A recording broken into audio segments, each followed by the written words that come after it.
ये कहानी शांता नाम की औरत और रमन नाम के व्यक्ति की है। शांता रमन के घर पर काम करने वाली एक औरत है। शांता सुबह से ही उसके फ्लैट पर आ गई थी। दोनों एक दूसरे की आंखों में आंखें डाले सुख तलाशते रहे। तकरीबन 1 घंटा बीत चुका था। इस दौरान शांता सिर्फ एक बार रमन के बिस्तर से उठी थी और चाय बनाकर लाई थी। अब दोनों एक ही कप से बारी बारी से चाय की चुस्कियां ले रहे थे। उस दिन उनका कमरा बिल्कुल अस्त व्यस्त था और उनके कपड़े अभी भी नीचे फर्श पर ही पड़े थे। रविवार होने की वजह से रमन घर में बिस्तर पर लेटा शांता के साथ मौज मस्ती कर रहा था। इसकी एक वजह तो यह थी कि अपनी कंपनी के झंझटों से उसे छुट्टी के दिन कुछ राहत मिल जाती और वह अपने ढंग से खा पी सकता था। लेकिन इसकी दूसरी ओर ज्यादा अहम वजह यह भी थी कि उसे शांता के साथ सारा दिन गुजारने का सुनहरा मौका जो मिल जाता था। कोई दूसरा शख्स रमन और शांता के इस नाजायज संबंध को देखता तो हैरान होने के अलावा रमन की बेवकूफी पर भी उसे कोसता। शांता कोई मॉडर्न या पार ही लिखी औरत नहीं थी, बल्कि रमन के घर में काम करने वाली एक नौकरानी थी। दूसरी ओर रमन एक मल्टीनेशनल कंपनी में असिस्टेंट मैनेजर था। रमन की कंपनी के अपने रिहायशी फ्लैट थे, जिनमें कंपनी के दूसरे मुलाजिम भी रहते थे। उनमें से ज्यादातर शादीशुदा थे और अपने अपने परिवारों के साथ रहते थे। रमन की तरह केवल 1-2 मुलाजिम ऐसे थे जो अभी कुंवारे थे और उनको घर की देखभाल के लिए नौकर की जरूरत पड़ना लाजमी था। शांता नेपाल की रहने वाली थी।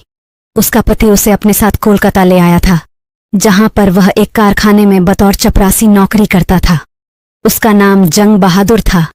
जंग बहादुर वैसे तो शांता से बहुत प्यार करता था, लेकिन उसको रोजाना शराब पीने की लत पड़ चुकी थी। बतौर नौकरानी काम करना शुरू कर दिया था। शांता खूबसूरत तो थे ही, उसका मिजाज भी बहुत अच्छा था। इसलिए रमन की कॉलोनी के सभी लोग उसको अपने परिवार के एक सदस्य की तरह ही समझते थे। रमन के साथ शांता के रिश्ते मालिक और नौकरानी के न रहकर पति पत्नी जैसे कैसे बन गए, इसकी भी एक अलग ही कहानी है। दरअसल जब शांता ने रमन के फ्लैट पर काम करना शुरू किया था तो शुरू में तो उनके संबंध मालिक और नौकरानी जैसे ही थे। लेकिन शांता के खूबसूरत चेहरे में पता नहीं रमन को क्या नजर आया कि जब वह उसके घर में काम कर रही होती तो वह चोरी से उसको देखा करता था। शांता भी रमन के इस झुकाव से बेखबर नहीं थे। कई बार जब वह रमन को कनखियों से उसे ताड़ते हुए देखती तो वह धीरे से मुस्कुरा देती थी। इसका नतीजा यह निकला कि उन दोनों में अक्सर हंसी मजाक होता रहता था। रमन ने अपने फ्लैट की डुप्लीकेट चाबियां तक शांता को सौंप दी थी। वह अपनी मर्जी और समय के मुताबिक आती और घर का काम करके चली जाती थी। बात यहां तक रहती तो ठीक थी, लेकिन चक्कर कुछ ऐसा चला कि उन दोनों की दूरियां और ज्यादा मिटती गईं और वे एक नाजायज रिश्ते में बंध कर रह गए थे। इस नाजायज रिश्ते का कोई नाम नहीं था, पर वे दोनों इससे दूर भागने के बजाय अपनी जिंदगी का अहम हिस्सा समझने लगे थे। इस रिश्ते की बुनियाद उस दिन से शुरू हो गई जब शांता ने रमन से उधार लिए RC500 वापस करने चाहे। माली तंगी और जंग बहादुर की फिजूल खर्ची के चलते शांता अक्सर अपने कुछ मालिकों से पैसे एडवांस में मांग लिया करती थी और फिर धीरे धीरे अपनी तनख्वाह में से उस रकम को चुकता कर दिया करते थे। रमन से भी उसने कई बार पहले भी पैसे उधार लिए थे और अपनी सुविधा के मुताबिक लौटा दिए थे। लेकिन इस बार जब शांता ने पैसे लौटाने चाहे तो रमन ने उसे मना कर दिया। ऐसा करते हुए रमन के होठों पर कुटिल मुस्कुराहट तैर रही थी और आंखों में वासना की झलक साफ दिखाई दे रही थी। शांता ने भी उसकी भावनाओं को पढ़ लिया था। इस सच्चाई के बावजूद उसने रमन को पैसे लौटाने की जिद नहीं की। रमन को यह रजामंदी ही तो चाहिए थी।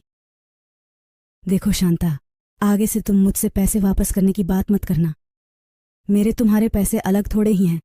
मेरा पर्स मेज पर पड़ा रहता है। तुम जब चाहो इस पर्स में से अपनी जरूरत के मुताबिक पैसे निकाल सकती हो। रमन ने शांता को अपने प्यार का मीठा जहर पिलाते हुए कहा था। शांता तो यही चाहती थी। उसने सिर हिलाकर हामी भर दी थी। खुशी से पगलाए रमन ने शांता को मस्त वाला क्रिकेट खेलने के लिए पूछा। शांता अब उससे प्यार करने लगी थी।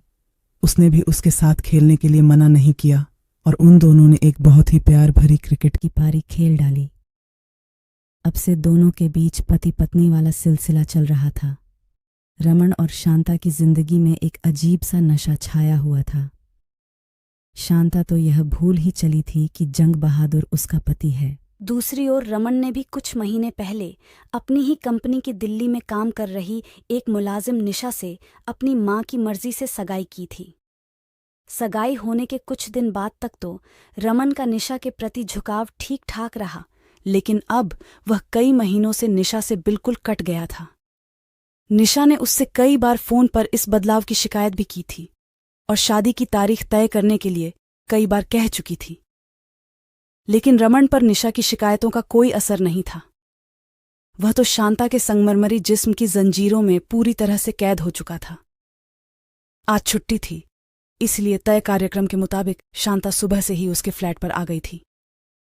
आते ही शांता रमन के बीच पति पत्नी वाला वह सब कुछ हुआ जो कि शादी के बाद एक पति पत्नी के बीच होता है। दोनों एक दूसरे की आंखों में आंखें डाले सुख तलाशते रहे। तकरीबन 1 घंटा बीत चुका था। इस दौरान शांता सिर्फ एक बार रमन के बिस्तर से उठी थी और चाय बनाकर लाई थी। अब दोनों एक ही कप से बारी बारी से चाय की चुस्कियां ले रहे थे। उनके कपड़े अभी भी नीचे फर्श पर ही पड़े थे। अचानक बाहर के दरवाजे से किसी के अंदर आने की आहट हुई। शायद शांता ने अंदर आते समय दरवाज़ा ठीक से बंद नहीं किया था। इससे पहले कि रमन और शांता कुछ समझ पाते, एक बूढ़ी औरत के साथ एक लड़की अंदर आ गई। वह निशा और उसकी माँ थी। उनको देखकर रमन के चेहरे से हवाइयाँ उड़ने लगी और चाय का कप छूटकर नीचे गिर गया। अपने कपड़ों की तलाश में वह नीचे फर्श पर हाथ मारने लगा। शर्मिंदगी से उसके मुंह से शब्द नहीं निकल पा रहे थे। दूसरी ओर शांता का हाल तो रमन से भी ज्यादा बुरा था। उसे जैसे पहली बार अपनी जिंदगी की कड़वी सच्चाई से सामना करना पड़ा था, लिहाजा वह एक ही पल में अर्श से फर्श पर आ गिरी थी। शांता अपने आप को किसी न किसी तरह ढकते हुए उठी और फर्श पर पड़े अपने कपड़े उठाकर तेजी से बगल वाले कमरे की ओर भाग गई। निशा तब तक पूरे मामले को समझ चुकी थी, इसीलिए वह बोली, रमन, अब मैं तुम्हारी सारी असलियत जान गई हूं। तुमसे शादी करके मैं कैसे जिंदा रह सकती हूँ। ये तो अच्छा हुआ कि माँ के ज्यादा कहने पर मैं तुम्हारा हाल पूछने और शादी से आनाकानी करने की वजह जानने के लिए अचानक यहाँ आ गई। अब मैं अपनी सगाई तोड़ने का फैसला तुम्हें सुनाती हूँ। यह कहकर निशा अपनी माँ के साथ कमरे से बाहर चली गई। रमन बौखलाया सा अकेला अपने बिस्तर पर लेटा यह जानने की कोशिश कर रहा था कि जो कुछ उसके साथ हुआ वह वाकई कोई सच्चाई थी या एक बुरा सपना। तो दोस्तों, ये कहानी कैसी लगी कमेंट करके ज़रूर बताएं।